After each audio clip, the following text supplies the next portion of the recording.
Luego tenemos los tratados internacionales.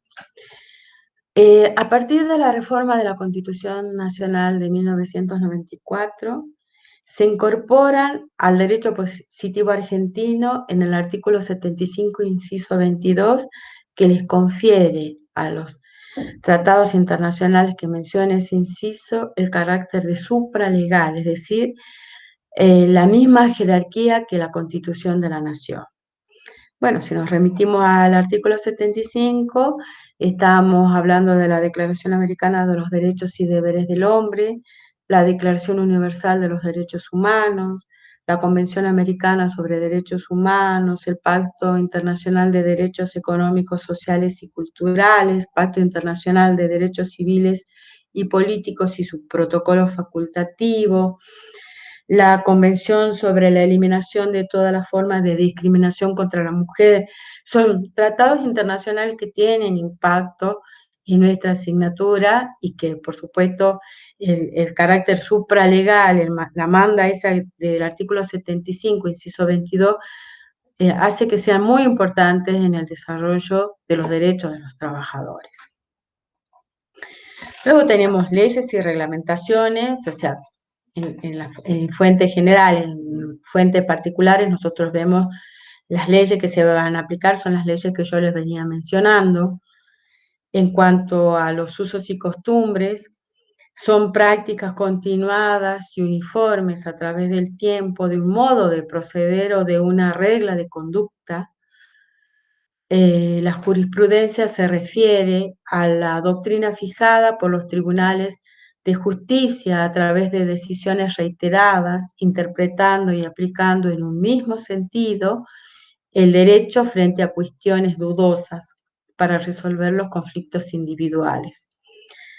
En el tema de jurisprudencia, particular importancia tienen los pronunciamientos de la Corte Suprema de Justicia de la Nación, de las Cortes y de los Tribunales Superiores de las provincias y los fallos plenarios de las Cámaras Nacionales de Operaciones del Trabajo.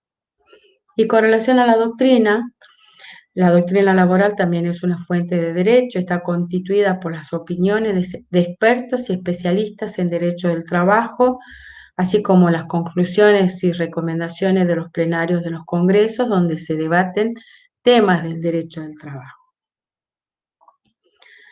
¿Cuáles son las fuentes propias del derecho individual del trabajo?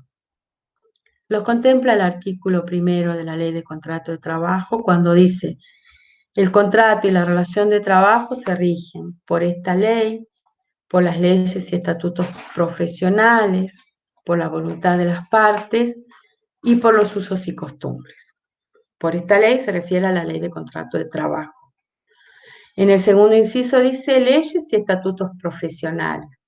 Los estatutos profesionales son ejercicio del poder, el ejercicio del Congreso, de la sanción de una ley, que abstrae a una actividad determinada del marco de la Ley de Contrato de Trabajo. Por ejemplo, el Estatuto del Trabajador Agrario. ¿Qué, qué pasa en el caso del estatuto? En el caso del estatuto, nosotros tenemos que aplicar los principios del derecho administrativo, que norma especial desplaza aplicación de la norma general. Entonces, si tenemos una actividad que posee, que está contemplada en un estatuto profesional, lo que va a suceder es que se aplica el estatuto profesional y supletoriamente se va a aplicar la ley de contrato de trabajo cuando surja alguna duda para resolver una cuestión específica. La tercera fuente del derecho individual del trabajo son las convenciones colectivas o laudos con fuerzas de tal. Cuando veamos derecho colectivo del trabajo, vamos a ver que los sujetos colectivos de los que hablamos hace un rato, es decir, los sindicatos o las asociaciones sindicales con personería gremial, que es a quien la ley de asociaciones sindicales le reconoce la facultad de celebrar convenios colectivos, y los empleadores también aglutinados en las cámaras empresariales, tienen la facultad de celebrar convenios colectivos de trabajo. También hay convenios colectivos de empresas, además de los convenios colectivos celebrados por cámaras empresariales, ¿no? ¿Esto qué significa? Que estos sujetos colectivos tienen la posibilidad de sancionar normas, de celebrar normas o de realizar convenios que van a estar referidos también a actividades, oficios o profesiones a los que se los abstrae del cumplimiento de la ley de contrato de trabajo.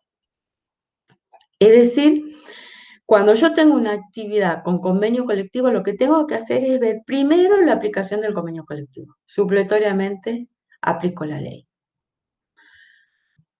La fuente que sigue es voluntad de las partes, es ni más ni menos que nuestro contrato individual del trabajo, que vamos a estudiar en la clase próxima. Y los usos y costumbres también son fuente propia del derecho individual del trabajo.